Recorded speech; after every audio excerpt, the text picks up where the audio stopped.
Hello everyone, you're on the channel Scary Story. The story I'm sharing today still gives me chills just thinking about it. It happened to a friend of mine, let's call him Alex, during his first year of college. He had just moved into an old off-campus house with a few other students.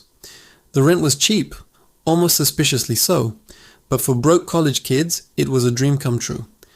Alex got the smallest room, a dusty attic space that nobody else wanted. It had a low, slanted ceiling and a single, grime-covered window that overlooked a tangle of overgrown trees. The room came with some old furniture, including a rickety wooden bed frame. The first few weeks were normal, the usual late-night study sessions, cheap pizza, and the constant hum of a house full of students. But Alex started noticing strange things in his room. It began with a faint, persistent scratching sound coming from under his bed at night. He'd jolt awake, heart pounding, but whenever he'd shine his phone's flashlight underneath, there was nothing but dust bunnies and a few forgotten socks. He blamed it on mice or the old house settling. His roommates just laughed it off, telling him he was just stressed from classes. Then came the smell, a faint, musty and oddly sweet odor that seemed to seep from the floorboards. It wasn't constant, but it would appear randomly, sometimes so strong it would make his eyes water.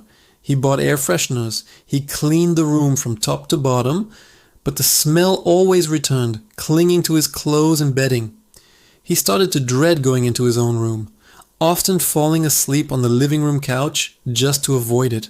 One night, the scratching was louder than ever before. It wasn't the skittering of a small animal, it was a slow, deliberate scrape, like fingernails dragging across wood.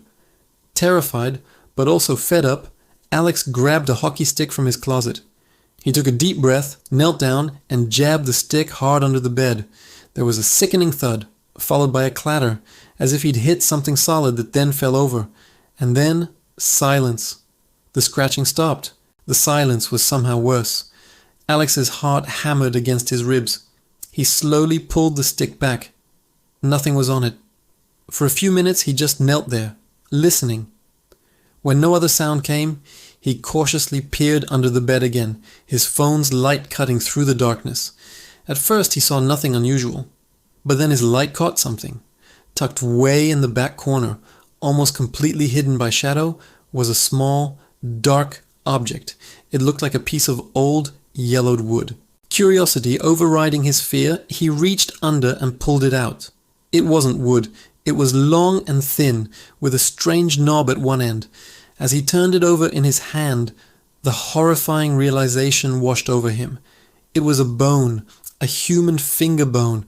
A scream lodged in his throat. He scrambled back, dropping the bone as if it were red hot. He stared at the space under his bed, his mind racing. Was there more? He had to know. He couldn't sleep in that room. He couldn't even be in that house without knowing what was under there. With trembling hands, he and one of his more courageous roommates, a guy named Mike, decided to lift the heavy bed frame. They braced themselves, and on the count of 3, they heaved it up and away from the wall. What they saw underneath made them both cry out. It wasn't a full skeleton, not at first glance. It was a jumbled pile of bones, mixed with shreds of rotted fabric, all crammed into a shallow depression in the floorboards that had been hidden by the bed. It looked like someone had been violently stuffed into the small space. But the most horrifying part was the position of the skeleton's hand. The bony fingers of one hand were stretched out, the fingertips worn and splintered, resting right on the spot where Alex had heard the scratching. It was as if, for all these years, it had been trying to scratch its way out. They immediately called the police. The house was swarmed with officers and forensic teams. The investigation revealed the remains belonged to a student who had gone missing from the same college over 20 years ago. He had been living in that very house. The landlord, an old man who had inherited the property from his father, claimed to know nothing. But the police found evidence that the previous owner, the landlord's father, had a history of violence. The theory was that there had been a dispute. It had turned deadly, and the student's body was hidden under the bed, where it remained undiscovered for 2 decades. The scratching sound? The investigators couldn't explain it. They said it was probably the house settling, or rats. But Alex knew what he heard. He knew the feeling of something desperately trying to get his attention from beneath the floor. He and his roommates moved out the very next day. They couldn't stand to spend another night in that house. Alex still has nightmares about it. He dreams of the scratching sound, the smell, and the image of those bony fingers reaching out from the darkness. He says sometimes, even in his new apartment, on a quiet night, he thinks he can hear a faint scratching sound coming from under his bed. He has to get up, turn on all the lights, and check, just to make sure he's really alone. He knows it's just his mind playing tricks on him, an echo of the trauma, but he can never be entirely sure. The story serves as a chilling reminder that sometimes the monsters we fear aren't just in our imagination. Sometimes they're very, very real, and they've been waiting just beneath us all along. That's all for today's story. It really makes you think, doesn't it? What would you have done in that situation?